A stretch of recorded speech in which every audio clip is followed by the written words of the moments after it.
എല്ലാവർക്കും നമസ്കാരം. ഞങ്ങളുടെ ചാനലിൽ ഗർഭിണിയും രണ്ടാനമ്മയും എന്ന കഥയ്ക്ക് തന്ന സ്നേഹത്തിന് ഒരുപാട് നന്ദി. ഇപ്പോൾ ഞങ്ങൾ പുതിയൊരു കഥയുമായാണ് വരുന്നത്. ഗർഭിണിയായ മരുമകൾ വേഴ്സസ് വന്ധ്യയായ മരുമകൾ. ഈ കഥയ്ക്കും നിങ്ങളുടെ സ്നേഹം കൂടെ ഉണ്ടാകുമെന്ന് കരുതുന്നു. റാംപൂർ എന്ന നാട്ടിൽ കവിതയും രജിതയും എന്നു പേരുള്ള മരുമക്കളുണ്ടായിരുന്നു. കവിതയായിരുന്നു മൂത്ത മരുമകൾ. അവളെ കാണാൻ അത്ര ഭംഗിയുണ്ടായിരുന്നില്ലെങ്കിലും അവൾ ശാന്തശീലയും സ്നേഹം നിറഞ്ഞവളുമായിരുന്നു. അവളാണ് ഈ കഥയിലെ ഗർഭിണിയായ മരുമകൾ. രജിതയായിരുന്നു ഇളയ മരുമകൾ. അവൾ കാണാൻ സുന്ദരിയും ഭയങ്കര അഹങ്കാരം നിറഞ്ഞവളുമായിരുന്നു. അവളാണ് നമ്മുടെ കഥയിലെ വന്ധ്യയായ മരുമകൾ. രാവിലെ 8 മണിയായിട്ടും രജിത സുഖമായി കിടന്നുറങ്ങുകയായിരുന്നു. അമ്മായിയമ്മ ഒരു വടിയെടുത്ത് അവളുടെ അടുത്തേക്ക് പോകുന്നു. രജിതയുടെ ഭർത്താവ് അഭിരാം ഓഫീസിലേക്ക് പോകുവാൻ ഒരുങ്ങുകയായിരുന്നു. അഭിരാം, നിന്റെ ഭാര്യ രജിത ഈ സുഭദ്രയുടെ മരുമകളാണെന്ന് മറന്നുപോയോ? എന്തെങ്കിലും പ്രശ്നമുണ്ടെങ്കിൽ അത് അമ്മായിമ്മയും മരുമകളും കൂടി തീർത്തോ. എന്നെ ഇതിനിടയിൽ വലിച്ചഴിക്കണ്ട. ഞാൻ ഓഫീസിലേക്ക് പോവുകയാണ്. ഇങ്ങനെ പറഞ്ഞ് ഓഫീസ് ലാപ്ടോപ്പ് ബാഗും എടുത്ത് ഹാളിലേക്ക് പോകുന്നു. അവിടെ കവിത ബ്രേക്ക്ഫാസ്റ്റ് ഉണ്ടാക്കിക്കൊണ്ടിരിക്കുകയായിരുന്നു. എടത്തി, ഭക്ഷണം തരൂ. ഇങ്ങനെ പറഞ്ഞ് ഡൈനിങ് ടേബിളിൽ വന്നിരിക്കുന്നു. കവിത അഭിരാമിന് ഭക്ഷണം കൊടുക്കുന്നു. അത് കഴിക്കുന്നു. എടത്തി, ഇപ്പോൾ എങ്ങനെയുണ്ട്? മരുന്നൊക്കെ കൃത്യസമയത്ത് കഴിക്കുന്നില്ലേ? ഞങ്ങൾക്ക് ഭക്ഷണം തരുന്നത് പോലെ ഏടത്തിയും ശരിയായ സമയത്ത് ഭക്ഷണം കഴിക്കണം. എന്നാലേ എന്നെപ്പോലെ സുന്ദരനായൊരു കുട്ടിയെ ഈ കുടുംബത്തിൽ കിട്ടുകയുള്ളൂ. ആ സമയത്താണ് അമ്മായിയപ്പൻ ലിംഗം അവിടേക്ക് വരുന്നത്. എൻ്റെ പ്രിയ പുത്ര, അതെ, ഇവനെപ്പോലെയാവണം. എന്നാലാണ് സ്കൂളിൽ പോവാതെ എങ്ങനെ രക്ഷപ്പെടാം. കോളേജിൽ പാരൻസിനെ വിളിപ്പിക്കുമ്പോൾ മറ്റുള്ളവരെ വെച്ച് എങ്ങനെ മാനേജ് ചെയ്യാം എന്നൊക്കെ പഠിക്കൂ. അത് കേട്ട് കവിത ചിരിക്കുന്നു. അത് പിന്നെ അച്ഛ, ആ സമയത്ത് എനിക്ക് കണക്ക് ഇഷ്ടമല്ലായിരുന്നു. അങ്ങനെ ലീവ് എടുത്തിട്ട് അടുത്ത ക്ലാസ്സിൽ ഞാൻ ഇരിക്കാറില്ല. അതെ, നിനക്ക് കണക്ക് ഇഷ്ടമല്ലായിരുന്നു. ഇപ്പോൾ ആ കണക്ക് കൊണ്ടാണ് നീ ജീവിക്കുന്നത്. അതെ അച്ഛ, ഞാൻ അക്കൗണ്ടൻ്റ് ആവുമെന്ന് ഒരിക്കലും വിചാരിച്ചതല്ല. ശരി ശരി, നിന്റെ അമ്മ എവിടെ? എൻ്റെ ഭാര്യയെ ഒരു പാഠം പഠിപ്പിക്കാൻ പോയിരിക്കുകയാണ്. 10 മിനിറ്റിനുള്ളിൽ 2 പേരും ഇവിടെ ഉണ്ടാവും.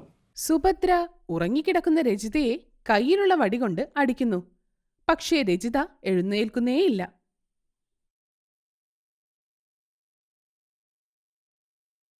ഇത്ര കട്ടിയുള്ള പുതപ്പിന്റെ മുകളിൽ അടിച്ചാൽ അവൾക്ക് കൊള്ളില്ല. ഇപ്പൊ ശരിയാക്കിത്തരാം. പുതപ്പ് മാറ്റിയിട്ട് സുഭദ്ര അവളെ അടിക്കുന്നു. അപ്പോൾ തന്നെ അവൾ എഴുന്നേറ്റിരിക്കുന്നു. പെട്ടെന്ന് ചീത്ത പറയാൻ തോന്നുന്നു.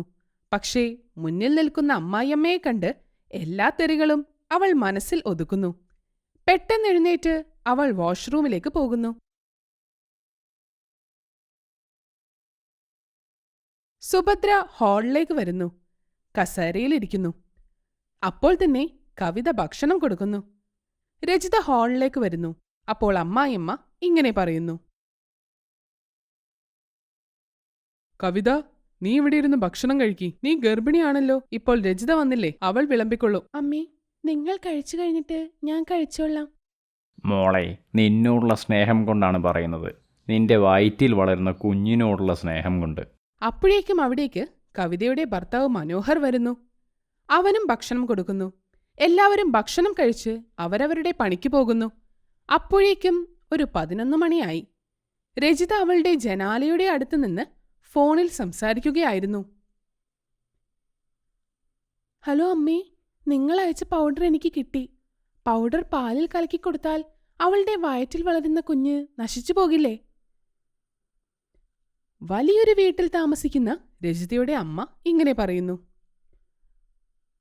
അതെ മോളെ, നിന്നെ ഇത്ര ശല്യം ചെയ്യുന്ന ആ ഗർഭിണിക്ക് പിന്നെ അമ്മയാവാൻ പറ്റുകയില്ല. എന്തെങ്കിലും പറ്റി കവിതയുടെ ജീവൻ അബദ്ധമായാലോ? അത് നന്നാവും മോളെ, 2 പേരും ഉണ്ടാവില്ലല്ലോ. അപ്പോൾ നീയായിരിക്കും അവിടുത്തെ മഹാറാണി. എല്ലാവരും നീ പറയുന്നതേ കേൾക്കൂ. നീ പറയുന്നത് പിന്നെ അവരൊരിക്കലും തള്ളി പറയില്ല.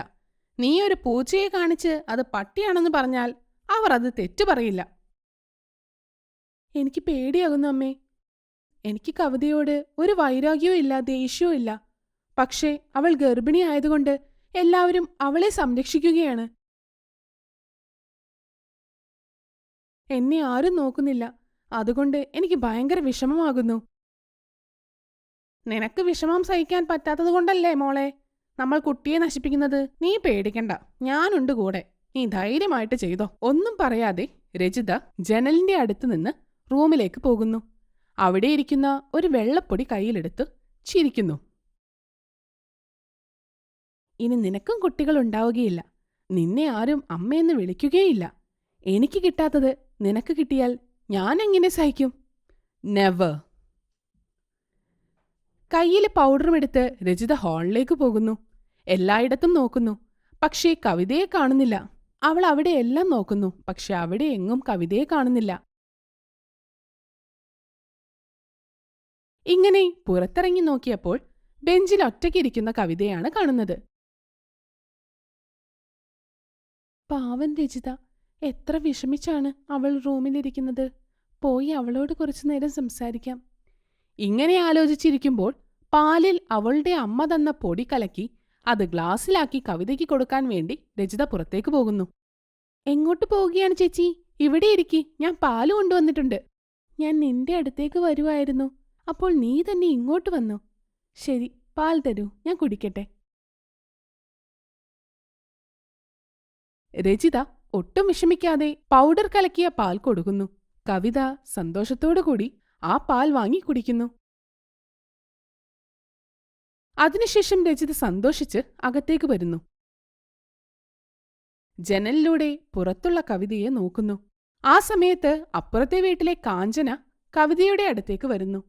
എന്നിട്ടിങ്ങനെ പറയുന്നു: ഇപ്പൊ നീ സാധാരണ ഒരു സ്ത്രീയല്ല, ഗർഭിണിയായൊരു ഭാര്യയാണ്. നീ സന്തോഷിച്ചു വേണം ഇരിക്കാൻ. ഇങ്ങനെ വിഷമിച്ചിരിക്കരുത്, എന്നാലേ കുട്ടി വയറ്റിൽ സന്തോഷത്തോടെ ഇരിക്കുള്ളൂ. വിഷമിക്കുകയല്ലാതെ ഞാൻ എന്താ ചെയ്യാ?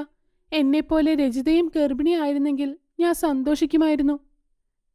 നിന്നിൽ അത് ഉള്ളപ്പോൾ ദൈവത്തെ ഇങ്ങനെ പറയുന്നത് നല്ലതല്ല. ഈശ്വരൻ അറിയാത്തൊരു കാര്യവുമല്ലല്ലോ. അപ്പൊ ഇപ്പോൾ എന്താണ് വിഷമം? ഞാൻ ഗർഭിണിയാണെന്ന സന്തോഷത്തിനും അപ്പുറം രജിതയുടെ സങ്കടത്തിന് കാരണം ഞാനാണല്ലോ എന്ന് ആലോചിക്കുമ്പോഴാണ്. രജിതയ്ക്ക് അവളുടെ സങ്കടം കുറയ്ക്കാൻ പറ്റുകയില്ലല്ലോ. പക്ഷെ നീ ഗർഭിണിയാണെന്ന കാര്യം അവർ ഏറ്റെടുത്തു. നീ ചെയ്യുന്നത് ഒരു വലിയ കാര്യമാണ്. ജനലിനടുത്ത് അവർ പറയുന്നത് കേട്ട് രജിത അതിശയിക്കുന്നു. അവളുടെ ചേച്ചി കവിത അവൾക്ക് കുട്ടികളുണ്ടാവില്ല എന്ന് അറിഞ്ഞിട്ട് സ്വയം പ്രഗ്നൻസി ഏറ്റെടുത്ത് ഒരു വാക്കുപോലും അവളോട് പറഞ്ഞില്ല. എന്നാലോചിച്ച് ഈ ചേച്ചിയെയാണ് ഞാൻ വിഷം കൊടുത്ത് കൊല്ലാൻ നോക്കിയത് എന്നാലോചിക്കുന്നു. ഇത്ര നല്ല ഏട്ടത്തിയെയും കുട്ടിയെയാണ് ഞാൻ അമ്മയുടെ വാക്ക് കേട്ട് കൊല്ലാൻ നോക്കിയതെന്നാലോചിച്ച് അവൾ വിഷമിച്ച് ഇങ്ങനെ പറയുന്നു: ഈശ്വര, രണ്ടുപേരെയും രക്ഷിക്കണേ, എന്നോട് ക്ഷമിക്കണേ. രജിത അപ്പോൾ തന്നെ പുറത്തേക്ക് വരുന്നു. പെട്ടെന്ന് കാഞ്ചനയുമായി സംസാരിച്ചു നിൽക്കുന്ന കവിതയ്ക്ക് എന്തോ ഒരു അസ്വസ്ഥത തോന്നുന്നു. ആ ആന്റി, വേദനിക്കുന്നു, സഹിക്കാൻ പറ്റുന്നില്ല. അങ്ങനെ പറഞ്ഞ് കവിത താഴേക്ക് വീഴുന്നു. വേദനിക്കുന്നു എന്ന് പറഞ്ഞ് കരയുന്നു. അപ്പോൾ കവിതയുടെ വായിൽ നിന്ന് രക്തം വരാൻ തുടങ്ങുന്നു. അത് കണ്ട് കാഞ്ചന പേടിക്കുന്നു. അപ്പോഴേക്കും രജിത അവിടേക്ക് വരുന്നു. അവളുടെ ഫോണിൽ ആംബുലൻസ് വിളിക്കുന്നു. 5 മിനിറ്റിനുള്ളിൽ ആംബുലൻസ് അവിടേക്ക് വരുന്നു. വേദനിച്ച് താഴേക്ക് വീണ കവിതയെ അവർ കൊണ്ടുപോകുന്നു. അതിനുശേഷം എന്താണുണ്ടാകുന്നത് എന്ന് നമുക്ക് ഗർഭിണിയായ മരുമകൾ വേഴ്സസ് വന്ധ്യയായ മരുമകൾ 2ാം ഭാഗത്തിൽ കാണാം. കവിതയുടെ കുട്ടി ജീവിക്കുമോ മരിക്കുമോ? ജീവിച്ചിരുന്നാൽ രജിതയ്ക്ക് എന്തു തോന്നും? ഇല്ലെങ്കിൽ എന്തു തോന്നും? ഇതെല്ലാം രജിതയാണ് ചെയ്തത് എന്ന് അവൾ പറയുമോ? കവിത എന്താണ് അവൾക്ക് വേണ്ടി ചെയ്തത് എന്ന് അവൾ തുറന്നു പറയുമോ?